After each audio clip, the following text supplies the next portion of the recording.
Salam pemirsa CBN semua, kembali lagi bertemu di dalam pembahasan buku Bugar Selamanya.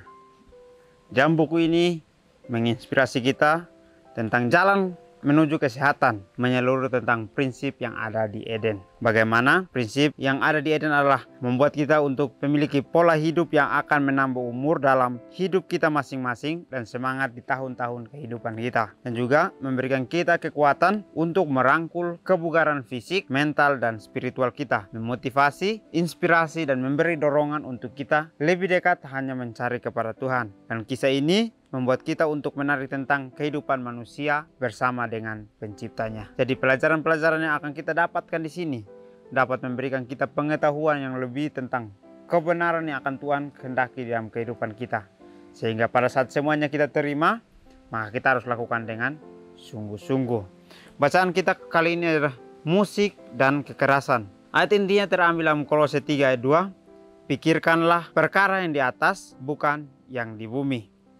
Kekerasan, terutama di kalangan generasi muda, semakin meningkat dan dianggap sebagai masalah kesehatan yang nyata. Pertanyaan yang dikemukakan adalah karena kekerasan sering kali diagungkan oleh para musisi dan aktor dalam video-video musik. Apakah video tersebut berkontribusi terhadap epidemi ini? Baik, pelajaran yang sangat menarik diberikan kepada kita. Musik dan kekerasan. Kenapa dikatakan musik dan kekerasan?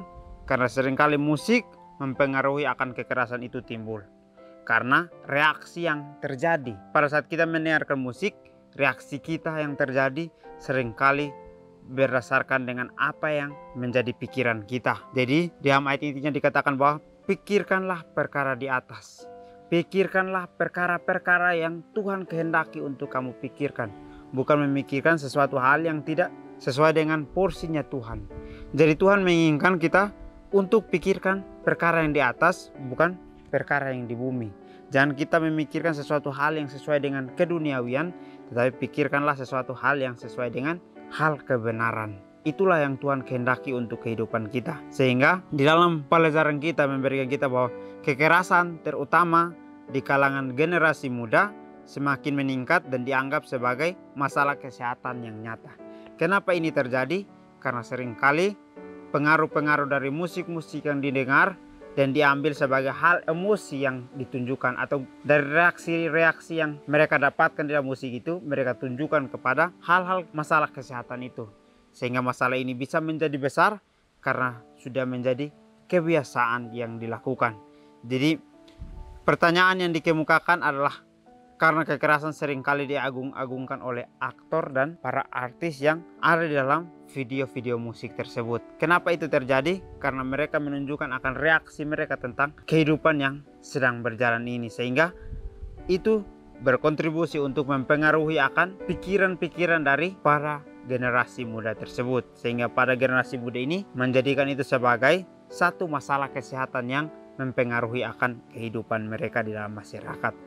Kita tahu musik memasuki otak melalui wilayah emosional yang termasuk globus temporal dan sistem limbik. Dari sana, beberapa macam musik cenderung menghasilkan respon lobus frontal yang mempengaruhi kemauan, nilai moral, dan kekuatan nalar.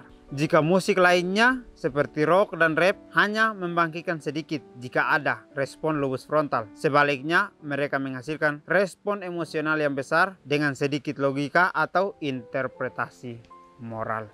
Baik, pelajaran kita menceritakan bagaimana dampak negatifnya musik itu di dalam kehidupan kita sebagai anak-anak muda yang memilih sesuai dengan emosional. Dikatakan di sini bahwa musik masuk melalui emosional atau lobus frontal itu, yang termasuk lobus temporal juga akan menerima respon yang sama. Dikatakan di sini bahwa musik cenderung menghasilkan respon lobus frontal yang mempengaruhi kemauan atau dengan reaksi yang terjadi. Seperti contohnya, kita melakukan gerakan-gerakan yang seringkali kita tidak sadar kita lakukan, ataupun reaksi lainnya yang membuat kita untuk mengikuti hal tersebut.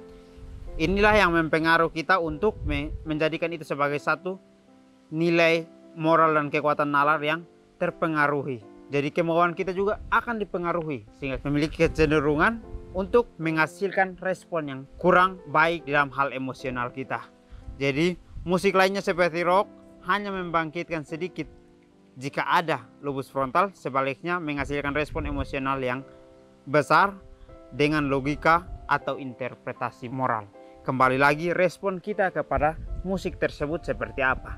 Apakah kita melihat musik itu sebagai hal yang negatif atau kita hanya menggunakannya supaya melihat bahwa cerita kehidupan seorang seperti ini yang harus kita lihat. Jadi sesuatu hal yang kita lihat, sesuatu hal yang kita dengar di dalam musik, jangan kita hanya memikirkan hal negatifnya saja, tetapi juga ada hal positif yang kita ambil, tetapi kita harus lihat apakah itu akan terus mempengaruhi kita untuk melakukan hal yang negatif atau mempengaruhi kita untuk melihat hal-hal yang ada di dalamnya, menceritakan setelah kisah seseorang di dalam musik tersebut. Kita harus lihat itu, kita harus mengambil itu sebagai satu interpretasi, apakah itu sesuai dengan moral atau bertentangan dengan moral yang Tuhan inginkan di dalam kehidupan kita. Para peneliti di Bauman Gray School of Medicine mempelajari 518 video musik dari 4 jaringan kabel: MTV, Black Entertainment Television, Video Hits One, dan Country Music Television. Para peneliti menemukan presentasi video yang ditayangkan di MTV secara signifikan lebih tinggi memuat satu atau lebih episode menggambarkan kekerasan secara terang-terangan dan mengacungkan berbagai senjata. Video rap memiliki gambaran kekerasan tertinggi, disusul oleh video musik rock. Orang Afrika Amerika terlihat digambarkan terlibat dalam kekerasan atau membawa senjata dibandingkan dengan proporsi penduduk Afrika Amerika pada populasi keseluruhan. Kebanyakan video yang mengandung kekerasan menunjukkan laki-laki sebagai pelakunya. 15% menggambarkan seorang anak membawa senjata.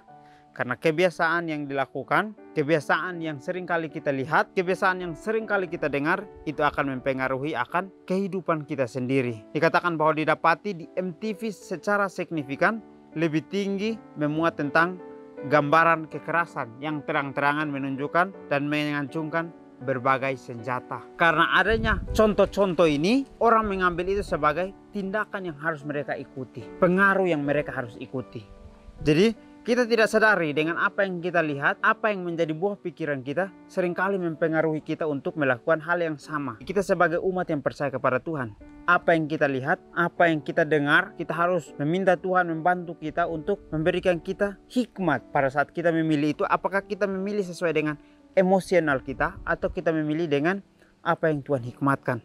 Sehingga pada saat kita memilih dengan apa yang Tuhan berikan, apa yang Tuhan hikmatkan, maka kita akan melakukan sesuatu hal yang sesuai dengan kebenaran. Tetapi pada saat kita melakukan hal yang sesuai dengan emosional kita, maka kita akan menunjukkan itu sebagai tindakan kekerasan di dalam diri kita sendiri. Dikatakan di sini bahwa pada saat peneliti itu meneliti dari 4 jaringan kabel ini, terdapat di MTV adalah kekerasan terbesar. Dan di dalam kekerasan itu, yang pertama adalah musik rap yang digambarkan kekerasan tertinggi, lalu disusul dengan musik rock. Karena orang-orang menunjukkan sesuatu sikap mereka melalui musik-musik yang mereka dengar itu. Orang-orang Afrika terlalu digambarkan terlibat dalam kekerasan atau membawa senjata dibandingkan dengan proporsi penduduk Afrika pada populasi keseluruhan. Ada orang yang tidak melakukan hal yang sama dengan kekerasan yang ada dalam cerita ini, tetapi banyak sekali yang mengikuti akan cerita ini, sehingga kekerasan itu sudah menjadi masalah kesehatan yang nyata di dalam kehidupan kita umat manusia. Kenapa ini mempengaruhi kita? Karena kita meresponnya dengan emosional kita. Kita tidak merespon dengan hal yang kita harus lihat bahwa ini adalah membuat kita untuk memiliki satu cerita di dalamnya, atau kita mengambilnya sebagai satu tindakan yang harus kita ikuti. Ini seringkali yang menjadi satu pilihan yang membuat kita untuk salah memilih itu. Dikatakan di sini juga, kebanyakan video yang mengandung kekerasan itu adalah pelakunya sebagai laki-laki. Kenapa pelakunya sebagai laki-laki? Karena tindak pikiran laki-laki seringkali menjadi tindakan yang membuat kita untuk lebih cepat bereaksi, lebih cepat mengikuti sesuatu hal yang sesuai dengan emosi kita. Karena emosi kita tidak bisa kita kontrol, maka kitalah melakukan itu sebagai satu pilihan kita untuk kita ikuti. Jadi ini teguran buat kita bahwa kita harus bisa mengendalikan akan emosional kita, sehingga pada saat kita mengambil sesuatu, kita tidak mengambil sesuai dengan logika atau interpretasi moral, tapi kita harus lakukan itu sebagai tindakan moral yang harus kita dahulukan. Ada pengaruh video musik ini terhadap perilaku. Sebuah studi terhadap 222 peserta membiarkan mereka menonton tayangan MTV selama 7 bulan dan diikuti 5 bulan tanpa itu. Apakah yang terjadi ketika mereka menyingkirkan video musiknya? Agresi verbal menurun 32%. Agresi terhadap objek berkurang 52%. Dan agresi terhadap orang lain menurun 48%. Jadi musik-musik yang mereka tonton itu dapat mempengaruhi akan perilaku kita. Sehingga mereka diberikan penelitian bahwa diberikan 222 peserta untuk melihat dan menonton di MTV selama 7 bulan. Selesai 7 bulan, mereka dibiarkan untuk tidak melihat sama sekali atau tanpa melihat itu. Sehingga pada saat itu sudah terjadi, maka dilihat bahwa ada agresi verbal yang menurun selama 32% dari pada saat mereka menonton selama 7 bulan. Dan juga agresi terhadap objek berkurang selama 52% dari 7 bulan yang mereka sudah tinggalkan itu. Dan juga agresi terhadap orang lain menurun 48%. Jadi pengaruh yang sangat baik kita dapatkan di sini. Pada saat kita tidak melihat hal itu, kita ingin untuk tinggalkan semuanya, maka kita akan menjadi peningkatan di dalam hal-hal yang baik. Kita akan membuat itu sebagai satu tabiat yang baik untuk kehidupan kita. Jadi kita harus lakukan itu sebagai satu contoh yang harus kita ambil untuk kita bisa menjadikan itu sebagai pelajaran. Pada saat kita ingin untuk lebih dekat kepada Tuhan, marilah kita memilih sesuai dengan apa yang Tuhan kehendaki. Sehingga Tuhan membuat kita untuk memilih sesuatu hal yang benar. Apakah musik mempengaruhi perilaku kita? Ya, tentu saja. Jika program video musik MTV terus-menerus merangsang indera visual kita melalui gambaran-gambaran provokatif dari pemandangan yang berubah dengan cepat, telinga juga dirangsang seperti itu. Kombinasi mata dan telinga ini tampaknya menyebabkan penghentian secara lebih besar terhadap proses-proses analitis. Akibatnya adalah kekerasan. Baik, pelajaran yang sangat menarik yang selalu terus-menerus kita diingatkan bahwa musik akan mempengaruhi perilaku kita. Tentu saja akan terjadi, tapi bagaimana kita merespon akan musik tersebut? Apakah kita melihat itu sebagai satu pengaruh atau kita melihat itu sebagai satu cerita yang musisi itu ceritakan di dalam kehidupannya? Baik, jadi program itu akan terus-menerus merangsang indera visual kita untuk kita melihat gambar-gambar itu sebagai provokatif dari pemandangan yang begitu cepat kita lihat. Telinga juga dirancang seperti itu. Jadi mata dan telinga ini memiliki kombinasi yang sama yang akan mempengaruhi kita untuk menyebabkan penghentian yang lebih besar tentang proses-proses analitis. Karena apa yang kita sudah lihat, apa yang kita sudah dengar menjadi pengaruh yang membuat kita untuk memilih sesuatu hal yang salah di dalam kehidupan kita, yang berakibatnya adalah kekerasan yang terjadi. Bukankah sudah waktunya kita memonitor dengan cermat apa yang kita dengar dan lihat? Bukankah sudah waktunya kita berhenti mencemar otak kita dengan gambar, audio, atau video kekerasan? Bukankah sudah waktunya untuk membuang sampah-sampah tersebut? Tuhan bantu saya untuk menonton, mendengar, dan melihat hanya apa yang membantu saya untuk fokus pada hal-hal yang dari atas. Jadi di akhir pelajaran kita memberikan kita teguran atau memberikan kita pertanyaan. Bukankah sudah waktunya untuk kita memonitor dengan cermat apa yang kita lihat itu? Apakah kita sudah bisa mengontrol diri kita untuk tidak melihat hal-hal yang kekerasan itu? Atau kita masih melihat hal yang sama? Mungkin saudara dan saya dapat menjawab sendiri dalam hati masing-masing.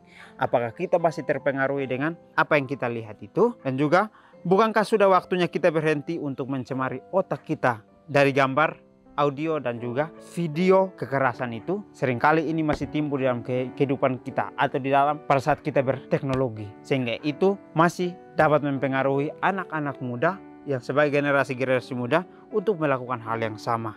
Jadi sudah waktunya untuk kita membuang sampah-sampah tersebut. Kita memilih sesuatu hal yang baik untuk kita tanamkan di dalam kehidupan kita, untuk dapat mempengaruhi kehidupan kita sebagai seorang pengikut Tuhan, untuk mengerti bagaimana rencana Tuhan di dalam kebenaran untuk kehidupan kita masing-masing. Jadi marilah kita berdoa untuk Tuhan menuntun kita, untuk Tuhan membantu kita untuk fokus hanya kepada hal-hal yang di atas atau perkara yang di atas, bukan perkara yang ada di bumi ini. Jadi marilah kita pikirkan apa yang dari Tuhan berikan itu bukan sesuatu hal yang datang dari keinginan duniawi kita. Karena pada saat pengaruh itu datang dari dunia, maka akan membuat kita untuk jauh daripada Tuhan. Jadi mungkin ini pelajaran yang dapat saya bahas. Kiranya kita bertemu lagi di pertemuan selanjutnya. Kiranya Tuhan Yesus memberkati kita semua.